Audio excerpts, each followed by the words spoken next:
আসসালামু আলাইকুম বন্ধুরা, আশা করি সবাই ভালো আছেন এবং সুস্থ আছেন। তো কুমিল্লা বোর্ডের আজকে আপনাদের এইচএসসি 2024 ব্যাচের যে বাংলা দ্বিতীয় পত্র পরীক্ষাটা অনুষ্ঠিত হয়েছিল সেটার সমাধান নিয়ে চলে আসলাম আপনার মাঝে। তো এখানে একের খ নম্বরের উত্তরটা থেকে শুরু করব আমরা। তো এখানে একের খ নম্বরে ব্যতীত উচ্চারণটা দেখতে পাচ্ছেন, ব্যাগের বেত হয় স্বীকৃতি, তো একের তো ব্যতীত এরকম হবে। এরপরে সন্ধ্যা, সন্ধ্যা বানান তাদের দিনতন্ন ধয়ের ধা এরকম হবে। এরপরে দক্ষ, দো ক ক্ষয়গর খ দক্ষ, নিচে একটা ইয়ে হবে। এরপরে আপনার এখানে মিন্নয় দেখতে পাচ্ছেন যে ময় রিকার দিনতন্ন ম দুস্থ র।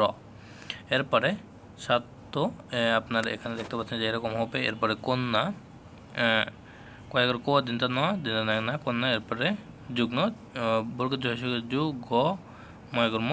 এরপরে গয়ের নিচে একটা ইয়ে হবে। এরপরে এখানে অজ্ঞান, এখানে অজ্ঞান বানান দেখতে পাচ্ছেন যে আপনার স্বরে অ গ গয়ের জ ফলা চন্দ্রপন্থ আকার দিনটা ন নিচে আপনার একটা ইয়ে হবে আর গয়ের রিকার হবে। এরপরে দুই নম্বর শুদ্ধ বানান এখানে আকাঙ্ক্ষা, তো আকাঙ্ক্ষা বানান উয়ের দুঃখের খা এটা হবে। এরপরে সান্ত্বনা দিনটা আকার হবে তাহলে বসছ না। এরপরে কৃষ্ণতা এখানে আপনার কয় রিকার চয়ে ছয়ে এটা হবে। এরপরে আপনার সিমিচিন এটা হচ্ছে আপনার সমিচিন মানে ময় দীর্ঘিকারী হবে। এরপরে আপনার ভীষণ, এখানে আপনার ভীষণের ইয়েটা হচ্ছে মূর্ধন্য হবে নির্ধারণ জায়গায় ন্যূনতম, এখানে আপনার দিনয় দুর্গুকার ওই জায়গায় হচ্ছে জফলা হবে। তারপর দিনতম শ্রেণী, শ্রেণী এখানে মূর্ধন্যয় হিসি হবে।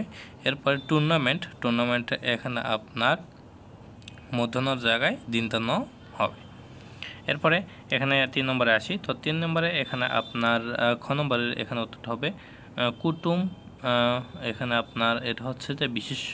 এরপরে রসগোল্লা এটা হচ্ছে বিশেষ্য। এরপরে প্রকাশ্য এটা হচ্ছে বিশেষণ। এরপরে ফেলল এটা হচ্ছে আপনার ক্রিয়া। এরপরে লজ্জা এটা হচ্ছে আপনার বিশেষ্য। এরপরে 4-এর খ নম্বরে যাব আমরা। তো 4-এর এখানে আপনার খ নম্বরের উত্তরটা হচ্ছে দম্পতি দদ্দ জয়া ও প্রতি এটা হবে। এরপরে আয়কর চতুর্থ তৎপুরুষ আয়ের নিমিত্তে কর। এরপরে মুখচন্দ্র উপমিত কর্মধারায় মুখচন্দ্রের ন্যায় এটা হবে। এরপরে প্রচলন প্রদি সমাজ প্রকৃষ্ট যে বচন। এরপরে তেফসান দ্বিগুণ 3 প্রান্তের সমাহার। এরপরে আকাল পক্ষ মানে সপ্তমী তৎপুরুষ আকালে পক্ষ। এরপরে যথারীতি অব্যয়ী ভাব সমাজ রীতিকে অতিক্রম না করে। এরপরে আপনার দমনা প্রত্যয়নাত্ম বহুব্রীহি দুই দিকে মন যার আর কি এটা হবে।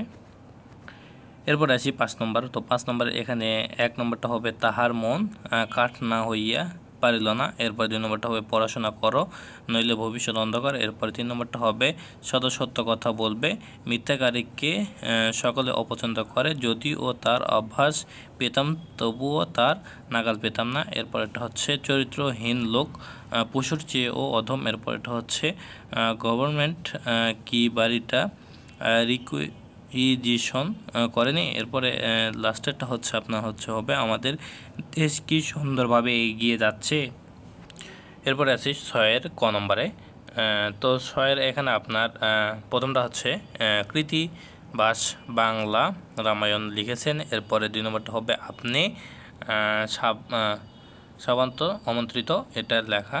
এরপর আপনার এখানে 3 নম্বরটা হবে কারো অভ্যন্তরীণ ব্যাপারে কথা বলা উচিত নয়। 4 নম্বরটা হবে অমৃত মৃত্যু পর্যন্ত দেশের সেবা করে যাব এবং মীমাংসিত বিষয়ের বিরোধিতা করা উচিত নয়, সে এ মামলার সাক্ষ্য দিয়েছে।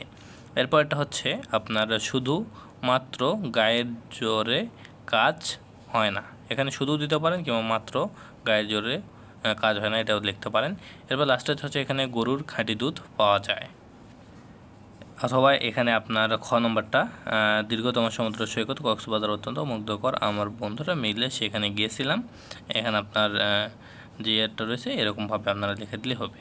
এখন আসি এখানে 7-এর ক নম্বর। তো 7-এর এখানে আপনার পারফিক্স এখানে আপনার এটা হচ্ছে অর্থ হচ্ছে উপসর্গ বা আগ্রে যুক্ত করা। এরপরে নোটিশ বোর্ড বিজ্ঞপ্তি কিংবা ফলক। এরপরে আপনার এখানে এটার অর্থ হচ্ছে উপভাষা। এরপরে এখানে এটার অর্থ হচ্ছে আলোচ্য বা সূচি। এরপরে এডিটর মানে সম্পাদক। এরপরে এখানে আপনার হিউম্যানিটি মানে মানবতা। এরপরে বেসিক পে মানে মূল বেতন। এরপরে আপনার এখানে জাস্টিস মানে ন্যায় বিচারক। এরপরে এখানে আপনার এটার উত্তরটা হচ্ছে গ্রন্থ তালিকা। এরপরে এটা উত্তরটা হচ্ছে সমাজকরণ লিপি বা যেটা হোক। এরপরে আপনার প্যানেল কোড, এটা অর্থ হচ্ছে তগ্ধবিধি। এরপরে লাস্ট এটা হচ্ছে যে অষ্টক। এরপর এটা আপনার এটা হচ্ছে উদ্ভাবক বা বাস্তব বাহার, এটা লিখতে পারেন। এরপরে নিড অফ গিফট, এটা ডেট অফ গিফট, এটার অর্থ হচ্ছে দানপত্র। এরপরে পাবলিক ওয়ার্কস মানে গণপূর্ত। তো এই ছিল সমাধান। তো আশা করি সবাই বুঝতে পারছেন। সবাই ভালো থাকবেন, সুস্থ থাকবেন, আমাদের সাথে থাকবেন। আসসালামু আলাইকুম।